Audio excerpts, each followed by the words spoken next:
नमस्कार, मैं हूं आलोक शुक्ला। बहुत बहुत स्वागत है आपका news 18 Bihar Jharkhand industry summit में, जहां आज हम बात करेंगे बिहार और झारखंड के इंडस्ट्रीज के डेवलपमेंट के बारे में। उसमें क्या कुछ बदलाव हुए हैं, क्या कुछ चुनौतियां हैं और ग्राहकों की मांग को देखते हुए, उनकी डिमांड को देखते हुए क्या कुछ नए इनोवेशंस हुए हैं। और इन सभी मुद्दों पर बातचीत करने के लिए हमारे साथ कुछ मेहमान जुड़ेंगे। सबसे पहले हमारे साथ जुड़ गए हैं डॉक्टर गुणवंत सिंह मोगिया जी, जो मोगिया ग्रुप के चेयरमैन हैं। बहुत बहुत स्वागत है डॉक्टर गुणवंत सिंह मोगिया जी आपका हमारे कार्यक्रम में। धन्यवाद। डॉक्टर गुणवंत सिंह मोगिया जी, टीएमटी इंडस्ट्रीज में अभी क्या कुछ चुनौतियां हैं?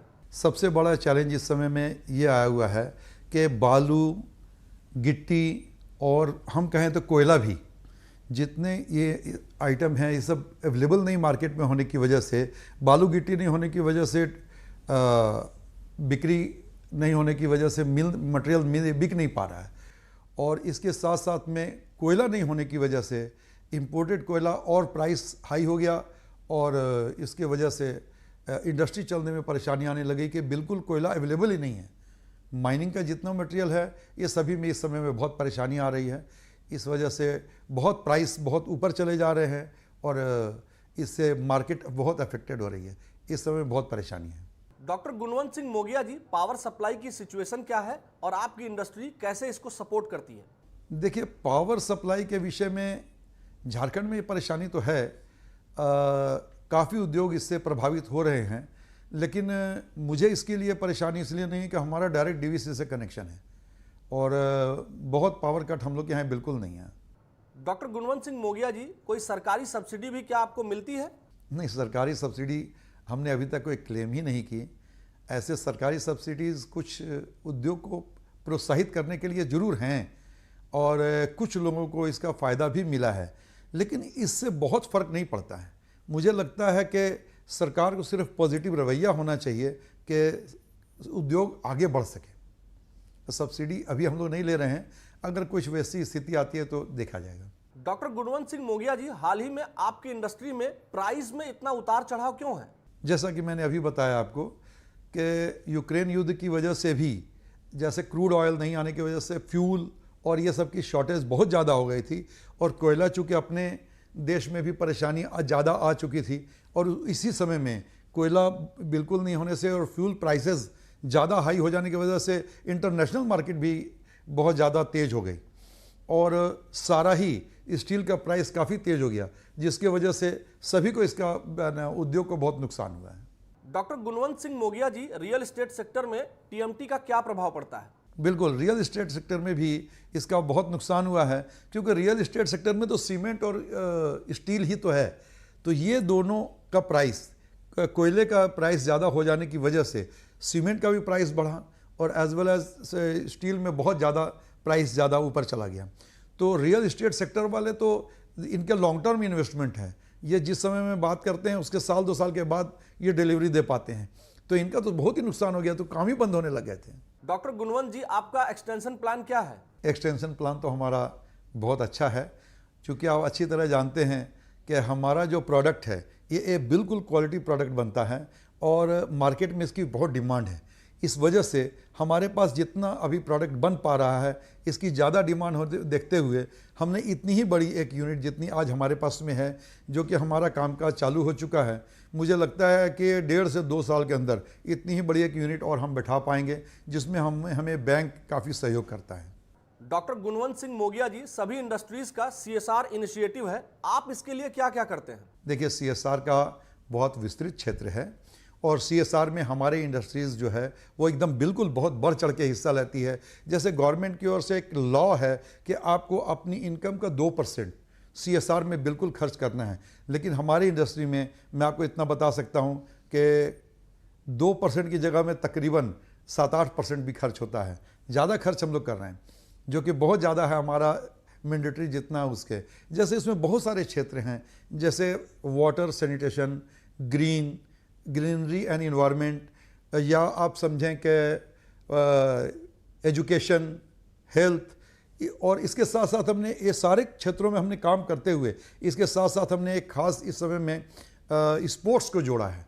इस बार हमने मोंगिया नेशनल वॉलीबॉल एकेडमी का एक कार्यक्रम हमने शुरू किया है, जो कि हमारे यहाँ स्थापना हो चुकी है, और इसमें हम काफ़ी रफ्तार से आगे बढ़ रहे हैं। कहने का मतलब हमने स्पोर्ट्स में भी CSR में ये काम करना शुरू किया, जो कि हमारा ग्रीन प्रोजेक्ट चल रहा है, जो कि वाटर सैनिटेशन चल रहा है, एजुकेशन एंड हेल्थ चल रहा है, ये सब हमारे जो चल रहे हैं। इसके साथ एडिशन में हमने एक इस बार स्पोर्ट्स को जोड़ा है, जो कि एक हमारा बहुत बड़ा प्रोजेक्ट है, और जिसके लिए मैं आशान्वित हूँ कि इसका एक हम देश के लिए एक अच्छा रिजल्ट दे पाएंगे। ये समझ करके हमने पूरा फोकस करते हुए जो बाकी हमारे प्रोजेक्ट चल रहे हैं वो बिल्कुल अच्छे चल रहे हैं, उसके साथ साथ में इसको जोड़ा है। डॉक्टर गुणवंत सिंह मोगिया जी, आपने हमारे साथ जुड़कर स्टील इंडस्ट्री और कंस्ट्रक्शन के बारे में जरूरी जानकारी साझा की है, इसके लिए आपका बहुत बहुत धन्यवाद। सभी को बहुत बहुत धन्यवाद। इसी के साथ हम आगे बढ़ते हैं। बातचीत करने के लिए रियल एस्टेट सेक्टर के बारे में हमारे साथ जुड़ गए हैं पैनोरमा ग्रुप पूर्णिया के CMD संजीव मिश्रा जी। संजीव मिश्रा जी, आपका हमारे कार्यक्रम में बहुत बहुत स्वागत है। नमस्कार। संजीव मिश्रा जी, पैनोरमा ग्रुप किस तरह से लोगों को घर मुहैया कराने के लिए काम कर रहा है? देखिए, पैनोरमा ग्रुप का उद्देश्य ये है कि हम कम पैसे में लोगों को घर कैसे दें, सस्ता से सस्ता घर कैसे दें, जिनकी आमदनी बहुत कम है और उनके पास मार्जिन मनी बहुत कम है, उनको घर हम लोग कैसे दें, इसकी प्रयास हमारी शुरू से रही है और आज भी हम लोग प्रयास कर रहे हैं। जिनके पास 4 लाख 5 लाख रुपए है और घर लेना चाह रहे हैं नॉमिनल पैसा दे करके, और किराए के मकान में रह रहे हैं, अपने बच्चों को पढ़ाने के लिए या व्यापार के दृष्टिकोण से यहाँ रह रहे हैं, या जो भी रीजन है गांव से चल के या दूसरे शहर से माइग्रेट होकर लोग आए हैं, उनको वो किराए पे जो रह रहे हैं उनको 15,000 20,000 रुपया पूर्णिया जैसे शहर में किराया देना पड़ता है। उतना ही इंस्टॉलमेंट में लोगों को यहाँ यदि घर ले उतना ही इंस्टॉलमेंट में दे करके उनका अपना घर हो जाएगा। इस तरह के लोगों के लिए हम डिजाइन किए हैं प्रॉपर्टी को, और उसी के आधार पर हम लोग घर बना के लोगों को दे रहे हैं। संजीव मिश्रा जी, रॉ मटेरियल की बढ़ती कीमतों से आपके सेक्टर पर क्या प्रभाव पड़ रहा है? देखिए, तो सर्वविदित है कि कोई भी बिल्डर यदि बिल्डिंग बना रहा है, रॉ मटेरियल महंगा होगा तो इसका सीधा असर ग्राहक पे पड़ेगा। 10,000 रुपये के रेट में हम लोग गिट्टी आज परचेज कर रही है, डबल 50% यदि 100% ग्रोथ हो जाएगा मटेरियल कॉस्ट का, इतना यदि रेट बढ़ेगा तो हमको लग रहा है कि इतना ग्राहक भी हम लोग को नहीं दे पाएंगे। अभी हम लोग क्या करें, लोगों को घर दे रहे हैं अपने मार्जिन में माइनस करके, जो हम लोग 15% या 12% या 10% प्रॉफिट लेते हैं, अपने मार्जिन में कम करके लोगों को घर दे रहे हैं। लेकिन ये कोई भी बिल्डर सर्वाइव नहीं कर पाएगा, और यदि मटेरियल कॉस्ट यही स्थिति रही तो घर के रेट पे, प्राइस पे सीधा असर होगा, और हो भी गया। हम लोगों ने कुछ प्राइस बढ़ाया है, इसीलिए कि मटेरियल कॉस्ट बढ़ेगा तो कहीं न कहीं लाजमी है कि हम लोग को मकान का रेट बढ़ाना पड़ेगा। लेकिन कितना रेट बढ़ाएंगे हम लोग अपने मार्जिन से भी कॉम्प्रोमाइज़ करके चीज़ों को आगे बढ़ा रहे हैं। लेकिन सरकार से गुजारिश है कि ये जो गिट्टी बालू का रेट है, इस पे कंट्रोल रेट पे यदि हम लोग को माल नहीं मिलेगा तो आगे संभालना बहुत मुश्किल हो जाएगा हम लोग। संजीव मिश्रा जी, मिडिल क्लास के घर लेने के सपने को आप कैसे पूरा कर रहे हैं? देखिए, मेरा मैक्सिमम प्रोजेक्ट सिर्फ एक प्रोजेक्ट ई होम्स छोड़ करके बाकी जितना भी प्रोजेक्ट है वो मिडिल क्लास तो है ही। हमने लोअर मिडिल क्लास के लिए घर बनाया, अफोर्डेबल हाउस भी बनाया है, और मैक्सिमम प्रोजेक्ट मेरा अफोर्डेबल हाउस ही है, ताकि उन लोगों को भी घर मिल जाए जिनके पास बहुत कम आमदनी है और महीने का 10,000 12,000 रुपये जो किराया दे रहे हैं वो किराया EMI के रूप में पे कर दें, और 4 लाख 3 लाख 5 लाख जिनकी जो क्षमता है, फिनेंशियल जो कैपेसिटी है, उसके हिसाब से मार्जिन दे करके अपना घर ले ले। मैक्सिमम प्रोजेक्ट मेरा यही है। संजीव मिश्रा जी, क्या यह समय प्रॉपर्टी में इन्वेस्ट करने का सही समय है? जी हाँ, आपने देखा होगा कि कोविड के बाद इन्वेस्टर खास करके रियल एस्टेट में काफ़ी इन्वेस्ट कर रहे हैं, और जिस हिसाब से ज़मीन का प्राइस बढ़ रहा है, मटेरियल कॉस्ट बढ़ रहा है, बहुत जल्दी हम कह रहे हैं कि जो मकान हम 25 लाख का बेच रहे हैं, हमको कहीं न कहीं वो 45 लाख 50 लाख में बेचना पड़ जाएगा। तो अभी बेस्ट टाइम है जो बायर्स के लिए, जो इन्वेस्टर्स हैं, बायर्स हैं, प्रॉपर्टी लेना चाह रहे हैं, वो इन्वेस्ट करें, उनको बहुत ज़बरदस्त ग्रोथ मिलेगा। और एप्रिसिएशन की बात करें तो एप्रिसिएशन तो मिलेगा, लेकिन अभी की स्थिति में यदि वो इन्वेस्ट करते हैं तो हमको लग रहा है कि आने वाले 24 महीना में, 36 महीना में जो प्राइस का स्थिति और लैंड कॉस्ट बढ़ते जा रहा है, उनका प्रॉपर्टी का वैल्यू डबल हो जाएगा। संजीव मिश्रा जी, क्या नयापन रियल एस्टेट सेक्टर में देखने को मिल रहा है? देखिए, अभी क्या है ना कि जो भी लोग पहले किराए पे रह रहे थे या किसी तरह से गुजारा कर रहे थे, अभी लाइफस्टाइल में चेंजेज आ रहा है। छोटे शहरों में भी पहले मेट्रो सिटीज़ में देखने के लिए मिलता था कि लाइफस्टाइल को लेकर के लोग खर्च करते थे, छोटे शहरों में अपने जीवन यापन पे, कपड़ों पे, खाने पे या रहन सहन पे खर्च नहीं करते थे। अब उस बहुत तेज़ी से ये जो कल्चर है हम लोगों की तरफ गांव में भी बढ़ रहा है। इवन कि गांव में भी देख रहे हैं, यदि नया मकान बन रहा है तो सब टाइलिंग करवा रहे हैं, अच्छा सैनिटरी हार्डवेयर लगा रहे हैं, बढ़िया से इंटीरियर करवा रहे हैं, किचन बना रहे हैं। अब वो समय नहीं रह गया। हर व्यक्ति चाहता है कि हमारा जो लाइफ हो वो लग्जरी हो, पहले जैसा स्थिति नहीं है। तो इसीलिए इसी दिशा में लोग, हर व्यक्ति चाहता है कि हमारा अपना घर हो और सुंदर घर हो। लोग आ रहे हैं और इस चीज़ को इम्प्लीमेंट अपने ऊपर कर रहे हैं। संजीव मिश्रा जी, रेरा और बैंक लोन लेने के नियम में ग्राहकों में कुछ कंफ्यूजन रहता है, आप इसके बारे में क्या कुछ कहना चाहते हैं? देखिए, मैं आपके माध्यम से जो भी व्यूअर्स हैं, जो टीवी देख रहे हैं या सोशल प्लेटफॉर्म पे, हमको मैं ये बताना चाहूँगा कि एक सलाह भी दूंगा मैं, यदि कोई भी प्रोजेक्ट किसी भी बिल्डर का पूरे भारत में किसी भी प्रदेश में यदि आप प्रॉपर्टी ले रहे हैं, यदि बैंक लोन कर रहा है और रेरा अप्रूव्ड है, इसका मतलब है वहाँ कोई कन्फ्यूजन नहीं है। बिना रेरा अप्रूव्ड का आप लोग प्रॉपर्टी ना लें। और यदि बैंकेबल प्रॉपर्टी है, बैंक मॉर्गेज कर रही है प्रॉपर्टी, आपको लोन दे रही है, तो इसमें कहीं कोई कन्फ्यूजन नहीं होना चाहिए। जब भी आप प्रॉपर्टी बाय करते हैं, दो चीज़ का हमेशा ध्यान रखें कि रेरा प्रोजेक्ट अप्रूव्ड है या नहीं है। रेरा से यदि अप्रूव्ड है तो आप प्रॉपर्टी बाय कर सकते हैं। बैंक लोन यदि दे रही है तो आप प्रॉपर्टी बाय कर सकते हैं, इसमें कहीं कोई कन्फ्यूजन नहीं है। और रेरा आने के बाद काफ़ी चीज़ें फिल्टर हो गई, अब कोई कन्फ्यूजन नहीं है, ना ही बायर को कन्फ्यूजन, ना ही सेलर को कन्फ्यूजन है। रेरा रेगुलेटरी बोर्ड आने से सारा सब चीज़ बिल्कुल पाक साफ हो गया है। अब कहीं कोई 1% भी आपको डाउट नहीं करना है। रेरा अप्रूव्ड प्रोजेक्ट है, आप प्रॉपर्टी आराम से लीजिए, कहीं कोई डरने की जरूरत नहीं। संजीव मिश्रा जी, आपने न्यूज़ 18 बिहार झारखंड के इंडस्ट्री समिट में जुड़कर अपने महत्वपूर्ण विचार साझा किए, इसके लिए आपका हम बहुत बहुत धन्यवाद करते हैं। बहुत बहुत धन्यवाद आपका भी। फिलहाल यहाँ रुकेंगे एक छोटे से ब्रेक के लिए। ब्रेक के बाद हम अपने मेहमान से खास बातचीत का सिलसिला जारी रखेंगे। मिलते हैं ब्रेक के बाद। ब्रेक के बाद एक बार फिर आपका स्वागत है। आप देख रहे हैं news 18 Bihar Jharkhand industry summit, जहां आज हम बात कर रहे हैं बिहार और झारखंड के इंडस्ट्री क्षेत्र में आने वाले तमाम बदलावों के बारे में और कैसे नए नए तरीके अपनाकर बिहार और झारखंड में इंडस्ट्री क्षेत्र के द्वारा लोगों को फायदा पहुंचाया जा रहा है। तमाम एक्सपर्ट से हम बातचीत भी कर रहे हैं और इसी कड़ी में हमारे साथ जुड़ गए हैं डॉक्टर अमरजीत सिंह सलूजा जी, जो सलूजा पावर एंड स्टील के चेयरमैन हैं। डॉक्टर अमरजीत सिंह सलूजा जी, आपका हमारे कार्यक्रम में बहुत बहुत स्वागत है। धन्यवाद। डॉक्टर अमरजीत सिंह सलूजा जी, इन दिनों इंडस्ट्री कैसी चल रही है? इंडस्ट्री इस समय में गवर्नमेंट की एक पॉलिसी है। ये पॉलिसियाँ जब आती हैं तो उद्योग को थोड़ा सा या तो झटका लगता है या फिर उसके अंदर में उनको फ़ायदा मिलता है।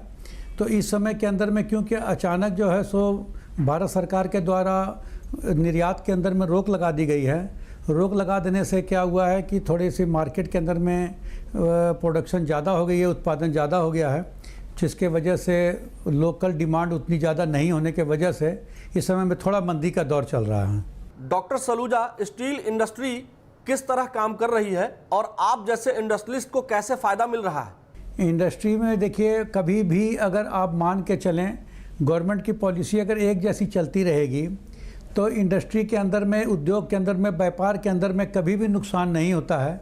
ये काम करने वाले के ऊपर में डिपेंड करता है कि वो किस तरह से काम करता है, वो किस तरह से टैकल करता है। आप जानते हैं कि इंसान के अंदर में एक इतनी अपनी खास गुण होता है हर इंसान के अंदर में कि वो कहीं ना कहीं से उसके अंदर में वो कुछ ना कोई रास्ता निकालता ही रहता है। उद्योग को अगर आप मुनाफे में लाना चाहते हैं तो सबसे पहले आपको उसके अंदर में कंधे से कंधा मिला के चलना होगा। जो नई नई टेक्नोलॉजी आज के दिन बदली हो रही है, समय के साथ में जो समय का पहिया घूम रहा है, उसके साथ में आपको कंपटीशन के अंदर में और नई टेक्नोलॉजी को अपनाते हुए और अपनी मेहनत और ईमानदारी को लगन करते हुए और लगन से काम करते हुए अगर काज करेंगे तो निश्चित आपको जो है सो मुनाफा होगा। और भले कम हो सकता है, ज़्यादा हो सकता है, लेकिन आपका उद्योग कभी मार नहीं खा सकता है। ऐसी मेरी अपनी सोच है। डॉक्टर सलूजा, स्टील और टीएमटी इंडस्ट्रीज में इन दिनों किस प्रकार के चैलेंजेस देखने को मिल रहे हैं? स्टील और टीएमटी के अंदर में चैलेंजेज बोल करके कोई बहुत बड़े चैलेंजेज वाली बात नहीं है, क्योंकि स्टील इंडस्ट्री जो है वो अलग है और टीएमटी इंडस्ट्री एक अलग इंडस्ट्री है। टीएमटी जो है सो बहुत कॉमन इंडस्ट्री है, वो आम लोगों के काम के यूज के अंदर में आती है। जैसे मकान बनाने हैं, ब्रिज बनने हैं, बिल्डिंगें बड़ी बड़ी जो बनती हैं, या कहीं भी जहाँ पर रॉड का उपयोग होता है, छड़ और सीमेंट का, वहाँ पर ये आम कमर्शियल यूज के अंदर में आती हैं। मगर स्टील के अंदर में क्या है कि स्टील एक स्पेशल स्टील वगैरह भी आती है जो बड़े बड़े प्लांट वगैरह बनाते हैं इंडिया के अंदर में, और बहुत सा ऐसा भी स्टील की क्वालिटी है जो आज हमारे देश के अंदर में बहुत कम पैमाने पर बनती है या नहीं बनती है, जो हम लोगों को विदेशों से इंपोर्ट करनी पड़ती है आज भी हमारे देश के अंदर में। तो उसके अंदर में अब जाने से उसके अंदर में लाभ मिलने की ज़्यादा संभावना है। इस क्षेत्र के अंदर में उद्योग काफ़ी बढ़ चुके हैं और कंपटीशन काफ़ी तेज़ी से चल रहा है, लेकिन उसके बावजूद भी इसके अंदर में अभी बहुत संभावनाएं हैं और दिन ब दिन इसकी कंजम्पशन बढ़ते चली जा रही है। उसके हिसाब से अभी इसके अंदर में काम करने की संभावना बराबर बनी हुई है। डॉक्टर सलूजा, अगर हम बात करें इस्तेमाल की, तो किस तरह की इंडस्ट्री में आपके स्टील और टीएमटी की ज़्यादा डिमांड है और यह ज़्यादा उपयोग में लिया जा रहा है? हम लोग जो टीएमटी का काम करते हैं ये तो जग जाहिर है कि जो टीएमटी काम करने की वजह से ये जो टीएमटी हम लोग जो बनाते हैं ये ज़्यादातर जो है सो मकान बनाने या घर बनाने के बिल्डिंग सेक्टर में ही ज़्यादातर इसका उपयोग होता है। 99% जो है ये बिल्डिंग बनाने के काम में आता है। और इसके अंदर में एक राउंड भी हम लोग बनाते हैं, राउंड स्टील वगैरह जो बनाते हैं वो जो है सो गोल, जो ये टीएमटी जो हो गया वो डिफॉर्म्ड बार हो गया, इसके अंदर में दाग वगैरह रहते हैं। और एक होता है राउंड जो पहले बनते थे, पहले गोल स्टील बनती थी, गोल तरह के छड़ बनते थे, राउंड बनती थी, वो हम लोगों के जो है सो बिकते हैं, वो भी हम लोग इसी के अंदर में आती हैं, एमएस रॉड के अंदर में आती हैं।